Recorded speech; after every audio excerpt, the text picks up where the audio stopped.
Hello everybody, I hope so आप सभी बहुत खुश होगे, बहुत प्यारे होगे। सो इसी के साथ मेरा पहला क्वेश्चन आपसे ये है कि कभी ऐसा लगा है कि आप सच में अपनी लाइफ को चेंज करना चाहते हो? आप अफर्मेशंस भी बोलते हो, विजुअलाइजेशन भी करते हो, लेकिन कुछ दिनों बाद फिर वही पुरानी हैबिट्स, वही ओवर थिंकिंग और वही लाइफ। और फिर आप सोचते हो शायद मैनिफेस्टेशन मेरे लिए काम ही नहीं करती।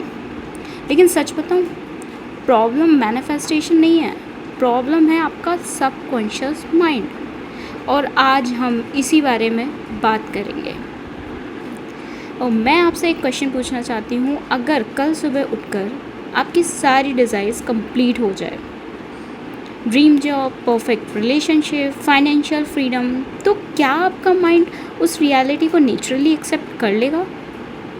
या फिर अंदर से एक आवाज़ आएगी, ये मेरे साथ ऐसे कैसे हो सकता है, मैं इतना डिज़र्व नहीं करता, या ये ज़्यादा दिन नहीं चलेगा? कुछ ऐसे थॉट्स आने वाले हैं क्या आपको?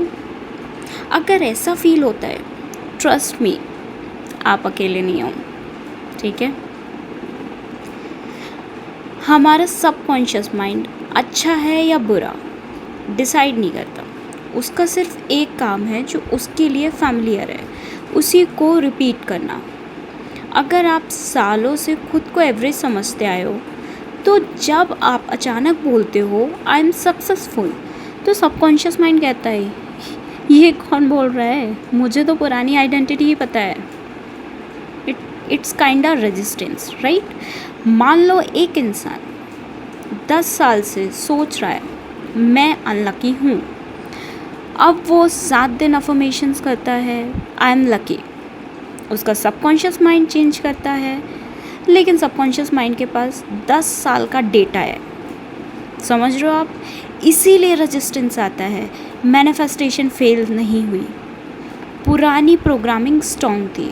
समझ रहे हो? लास्ट की 2 लाइन पे गौर फरमाओ, मैंने क्या भी बोला। मैनिफेस्टेशन फेल नहीं हुई, पुरानी प्रोग्रामिंग स्ट्रॉन्ग है।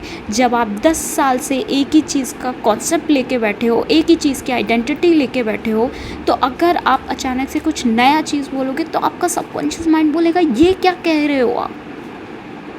और इसी वजह से बहुत लोग बीच में अफर्मेशंस छोड़ देते हैं, विजुअलाइजेशन छोड़ देते हैं और बोलते हैं मेरे साथ कुछ नहीं होता। सीरियसली, जबकि रियलिटी ये नहीं है। आप फेल नहीं हुए, आपका सबकॉन्शियस माइंड सिर्फ नए वर्जन को पहचानना सीख रहा होता है।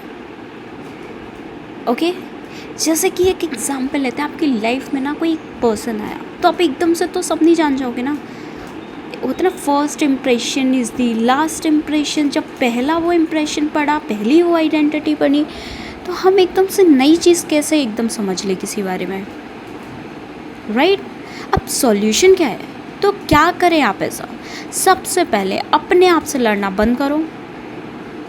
हर बार जब नेगेटिव थॉट आए उसे दुश्मन समझो, ठीक है? जो भी नेगेटिव थॉट आ रहा है उसको दुश्मन समझना है कि नहीं, इससे तो लड़ना है मुझे। बस प्यार से उसको समझाओ, आई नो ये मेरी पुरानी प्रोग्रामिंग है, लेकिन अब मैं एक नई आइडेंटिटी चूज़ कर रही हूँ, ठीक है? समझाओ अपने थॉट को, और फिर अपनी न्यू स्टोरी रिपीट करो रोज़ विदाउट चेकिंग रिजल्ट्स, क्योंकि सबकॉन्शियस रिपीटेशन से सीखता है और प्रेशर से नहीं।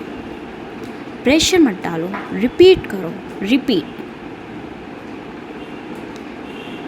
और याद रखो, आप चेंज से नहीं डरते हो, आपका सबकॉन्शियस माइंड अनफेमिलियर चीज़ों से डरता है।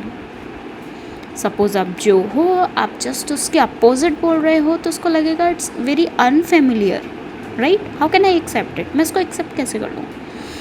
और जितनी बार आप अपनी न्यू आइडेंटिटी को चूज़ करोगे, उतनी जल्दी वो उससे भी नॉर्मल मान लेगा। आप कुछ विजुअलाइज कर रहे हो, उसको लगेगा ये कैसे? आप कुछ बोल रहे हो, उसको लगेगा ये कैसे? लेकिन जब आप वो चीज़ रिपीट करोगे तो उसे लगेगा यार ये नॉर्मल है।